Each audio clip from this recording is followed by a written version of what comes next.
This is Andy Paroff, Boxing Social, and I'm joined by trainer Dave Coldwell out here in Saudi Arabia. Dave, how you doing?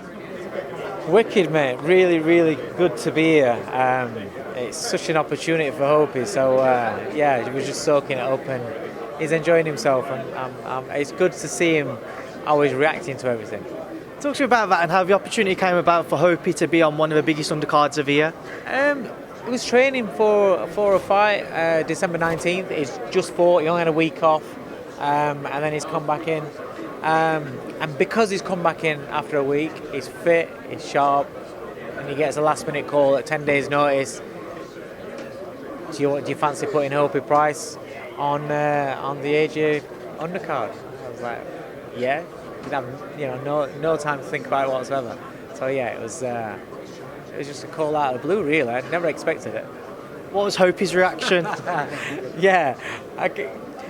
If you know a lot of young 19-year-old kids that have got big dreams and you tell them, something massive news on that lines, you can imagine his reaction. He was just excited. He was just like. I can not only see when you talk about Hopey, but with your other fighters, when you have good news about them, just how nice a feeling it seems to give you yourself. What were your feelings towards the situation? How difficult was it for you to kind of control Hopey as well and make sure he stayed focused at the task in hand? Do you know what? He's got a very good mentality. He's very switched on. So he was focused right from the start. But I'm just so happy for him. It's just. You know what it means to the kids, and I'm fortunate enough to work with nice fighters, nice kids, nice people. They've got nice families and everything about them. You just want them to do well, you want them to succeed. And this is just, it's next level. It's your second pro fight. You've been pro a matter of a couple of months, and you're out in Saudi Arabia, boxing on a massive event. It's huge. It really is. So I'm proud of him. I'm very proud of him, and he deserves it because he's a talented amateur. He's done everything that we're asked of him in the amateurs. He's come across to the pro side. He's done everything that I've needed him to do, that I've asked him to do, and he's a pleasure to work with. So I'm very happy for him. Yeah. How did you go down with the rest of the gym when they found out Hopey was out here, not the rest of them? They were absolutely buzzing. Yeah, Jordan and Fowler really took Hopey under the wing. It was just like a family down there. So they're buzzing for him, and they really, it's been good. Really. Obviously, as we've mentioned, it is one of the biggest cards of the year, one of the biggest rematches of the heavyweight era. Some people have called it. With that comes an added pressure for Hope to kind of deal with in the sense that there's going to be a lot of eyes on the card itself. How will Hope deal with that and the potential to gain a lot of new fans? All I can say is the kind of person that I've seen him since I've been dealing with him. I took him out to LA, and I know it's sparring, but there's names in there. It's Freddie Roach in there. We're supposed to be sparring at 9:30. He didn't get in the ring until 2 p.m. So it didn't ruffle him. A lot of fighters, a lot of experienced fighters would have been pissed off, would have been, what's happening, Dave? What's happening? He was calm as you like, just hanging about, sat down, waiting until it was his turn to spar. And then when he went in there, he was sparred great. We went to Manny Robles' gym. Again, pressure, sparring with people that he's seen on TV, seeing people in the gym that he's seen on TV. Just went in there, sparred, natural. Because he's literally been fighting since he was a baby, He's from a traveller background, they're brought up around fighting. He's been boxing since he was about 3-4 years old. He's kind of grown up with it, so it's just, nothing phases him. And he's at home in a ring. So it doesn't matter where it's going to be at. Once the bell goes, and once that bell goes, the experience that he's had in the amateur as well, that's all, prepped him for it. I don't think there's anything to worry about there. On his debut, there was enough pressure on him on his debut, but he listened and he did everything that he was supposed to do. He listens to instructions, he's focused on what he does. Yeah, it's quite a dream to work with, to be honest. So what do you know about his opponent for Saturday night? Do you know what? He's a good fighter. I think he's 12-6. I think his record is. Let's hope his second fight.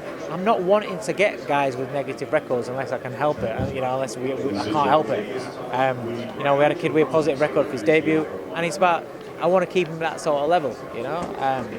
He's tough. He comes for it. He comes for a fight. He can punch a little bit. But ultimately, I'm looking at levels of what I've seen in Hopey, and I look at the levels of his opponent, and I think I hope he'll win the fight, and he should look good. But the guy's going to ask problems. He's going to ask questions of him. There's no point in fighting somebody that's just going to come and just put his hands up for 4 rounds, and it's about how Hopey's going to open him up, and can he stop him? Or I want somebody that's going to have a go, and I want somebody that's, even if he can't have much success, I want him to be trying. I want him to be causing Hopey problems, because if somebody's not throwing and a young fighter keeps having win after win after win, has no issues in a fight, then they develop bad habits, and I don't want him to develop bad habits. He's sparring with quality fighters in the gym, so this fella is 12-6, experienced, box for titles. I want the experience to come from him and to Hopey. You only gather experience by sharing the ring with people that have done a few little things that you haven't done. Moving forwards and just away from Hopey, onto the main event, Ruiz Joshua 2. What are your thoughts on it, Dave? How do you see it kind of playing out? Do you know what? I've been looking forward to this fight for a while. It's what we saw in the first fight. It was just a massive shocker, and it was just action-packed and dramatic. So we always want to see a rematch from a fight like that. As we've got closer, you start seeing the shape that AJ's in. You start hearing how he's speaking. He's changed a little. Then when it became the workout yesterday, I'm up close watching it. Mate, the electricity in that place just like shot up a notch, because he looks different. He's bouncing rather than being mechanical and forced. It looks just fluid. It looks better. He looks in better condition to fight. Obviously he's slimmed down and he looks in great shape. But then Ruiz gets in the ring, and Ruiz looks fantastic. He looks faster than what I thought. When you see him in real life, he's different. Faster, fast feet, sharp. It's a dangerous fight. It's a real dangerous fight. But I'm excited to see what happens in it, because while ever Ruiz in there, you've got that fear factor. But I think AJ, with his frame of mind, I think he wins the fight. His frame of mind, the adaptations that he's made, he's changed a few things. I think he's grown as a fighter. I think he's evolved, and I'm going to go with AJ. Just on the weight that you've just touched on, obviously AJ slimmed down, as we all saw yesterday. Ruiz doesn't seem to have lost much weight, just on that outer appearance. So I don't get what it looks like on the scale. What it says on the scales. Without signing, it doesn't look as where it's loose fat jelly kind of. I think he's slimmed down a little bit, but he looks in better condition. He's still a big man. He's still short, and he is still fat, but he's in better condition. And when you see him in real life, he looks fast, man. He's very fast, and he closes the range down really quick, which shows you which tells you that Joshua's got to control that distance, and his feet have got to be quick. Not just about going in a straight line. He can't go back in a straight line. About little steps to the side and being able to escape when Ruiz charges, then controlling the distance behind a heavy jab, a sharp jab, breaking him up. Ruiz gets in close, lean on him, give him a little dig on the inside, bring the uppercut up, but not look to trade on the inside, opening up too much, because Ruiz will beat on the inside because he puts his hands together faster. I've seen a lot of people over social media kind of suggesting AJ's best chance to try and stick behind his jab and make it a boring fight, make it similar to what Parker was, or fight similar way that Klitschko used to fight. Do you feel that's his best chance on winning? In spots, you have to have. It's not a case of you go out and you just do that, and because that's going to happen. It's not a case like that. It's a fight where he's going to have to do different things in spots. He's going to have to tie him up in spots, tie him up, walking back, get him on his heels. He's going to have to control the centre of the ring for as long as he can. But there's going to be times when Ruiz is pushing back and he's moving, so he's going to have to step off, give him angles. Can't run. You can't just run and jab and move, because Ruiz will just walk you down. And Ruiz's defence looks better this time round.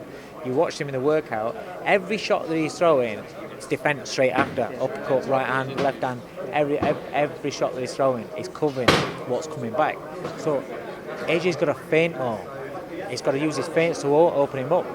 So there's different aspects for different spots in the fight. He's got to do a little bit of a mixture of everything, to be honest. Just quickly touch on a couple of the other fights on the undercard as well. Dillian Whyte returns against Marius Wack. What are your thoughts on that one, Dave?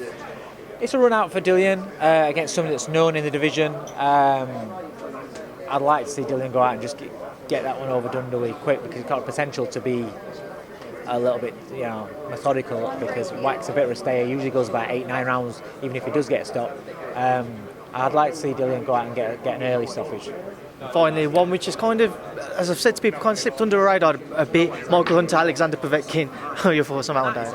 It's a really good fight, because you've got Povetkin's angles and foot movement and boxing ability and his hand speed. But then you've got to look at Povetkin. Povetkin's got fast hands, and he knows how to walk fighters down. That's a really good fight. I think that if it wasn't for the main event, that would be the fight of the night.